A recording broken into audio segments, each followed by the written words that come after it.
आप लोग गाजा पट्टी में होने वाले किसी भी उस पर आंसू बहाते हैं। आपकी जबान से एक शब्द नहीं निकल रहा है, क्योंकि एक दलित नौजवान मारा गया बांग्लादेश में, और उस नौजवान के मरने पर आपकी जबान सिल चुकी है। गाजा पट्टी में होने वाली हिंसा पर आंसू, दलित हिंदू पर जुबान सिल गई। योगी का रौद्र रूप, बांग्लादेश हिंदू हत्या पर विपक्ष को रगड़ा। क्या विपक्ष के लिए सिर्फ मुसलमान का खून लाल है और हिंदुओं का खून पानी? जब गाजा में धमाके होते हैं तो ये नेता बिलख बिलख कर रोती हैं, सड़कों पर कैंडल मार्च निकालते हैं और दुनिया भर की हमदर्दी बटोरते हैं। लेकिन जैसे ही सरहद पार बांग्लादेश में किसी दलित हिंदू का गला काटा जाता है, उसे भरे चौराहे पर टांग कर जला दिया जाता है, पाकिस्तान में हिंदू बेटियों को उठाया जाता है, तो इन तथाकथित सेक्युलर सूरमाओं के मुंह में दही जम जाती है। मुख्यमंत्री योगी आदित्यनाथ ने विधानसभा में इसी दोहरे चरित्र के चीथड़े उड़ा दिए। योगी ने सदन के बीच दहाड़ते हुए पूछा कि आखिर गाजा पर छाती पीटने वालों की जुबान बांग्लादेश में हिंदुओं के कत्लेआम पर सिल क्यों गई? क्या आपकी संवेदनाएं सिर्फ मजहब देखकर जागती है? योगी ने साफ शब्दों में चेतावनी दी कि वो यहाँ कोई भजन कीर्तन करने नहीं आए, उसके लिए उनका मठ है। विधानसभा में वे उन लोगों का हिसाब करने आए जो हमारे देश में रहकर हमारे लोगों के खिलाफ साजिश रचते हैं। जरा सुनिए क्या बता रहे हैं योगी आदित्यनाथ। देखो, बांग्लादेश में एक दलित नौजवान को कैसे जला दिया गया है।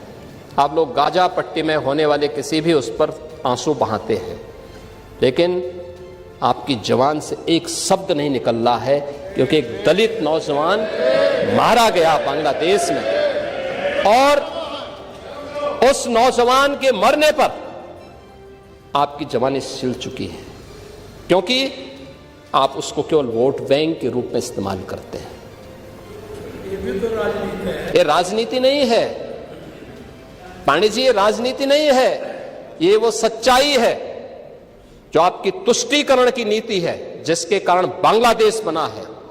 अगर बांग्लादेश पाकिस्तान नहीं बना होता, इस तरीके से हिंदू नहीं जलाया होता, और जलाता तो फिर उसकी क्या दुर्गति होती या वह भी जानता। ये सुरक्षा की गारंटी, वहां मारे जा रहे हैं हिंदू, आप लोग नहीं बोलेंगे। एक कैंडल मार्च निकाल के चलते हैं गांजा के मुद्दे को लेकर के,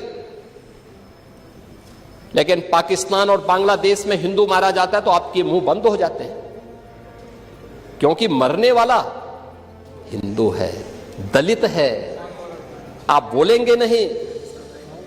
और यही सच्चाई है। निंदा प्रस्ताव पारित होना चाहिए, और ये प्रस्ताव नेता विरोधी दल की तरफ से आना चाहिए। इस घटना की हम भर्त्सना करते हैं, और बांग्लादेश सरकार को इस बात की चेतावनी देता हूं, और इसीलिए हम कह रहे हैं, नोट करना, ये चीजें होनी चाहिए, और हमारा भी प्रयास होना चाहिए।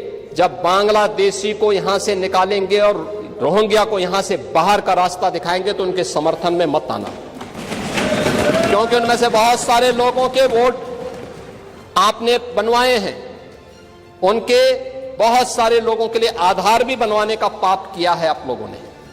इसलिए इन चीजों को ध्यान में रखना, और एक एक चीज की स्क्रीनिंग होगी, बहुत प्रभावी कार्रवाई करेंगे।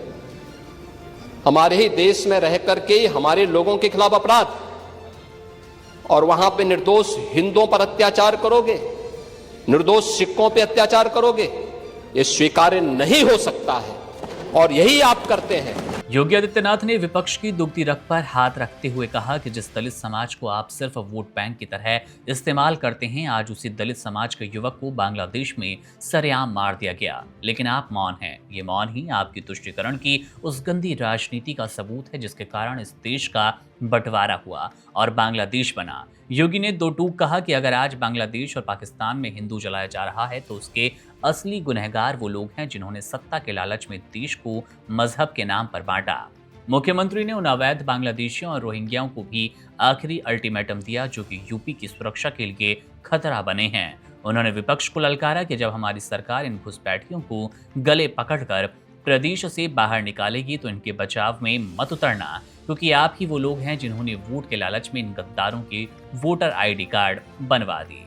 सदन में योगी का रौद्र रूप देखकर विपक्ष के पास कोई जवाब नहीं था। एक तरफ अपराधियों और माफियाओं का राम नाम सत्य करने वाली जीरो टॉलरेंस नीति है, तो दूसरी तरफ अयोध्या से बलिया तक जलमार्ग और 22 एक्सप्रेसवे का विकास। योगी ने साफ कर दिया कि जो लोग मजहबी चश्मा पहनकर गाजा के लिए आंसू बहाते हैं और हिंदुओं की लाशों पर खामोश हैं, उनकी राजनीति का अंत अब निश्चित है। अपराधियों के प्रति सरकार की नीति कठोर है और जो घुसपैठिए यहाँ लगातार पल रहे हैं, यहाँ का खा रहे हैं, उनका काल अब उनके द्वार पर खड़ा है। अब उत्तर प्रदेश की जनता को तय करना है कि विकास और सुरक्षा वाली सरकार चाहिए या वो लोग जो हिंदुओं के कत्लेआम पर चुप रहकर कट्टरपंथियों को अपना दामाद बनाकर पालते हैं। योगी की ये दहाड़ उन तमाम लोगों के लिए चेतावनी है जो भारत की धरती का अन्न खाते हैं लेकिन वफादारी सरहद पार के एजेंडे से निभाते हैं।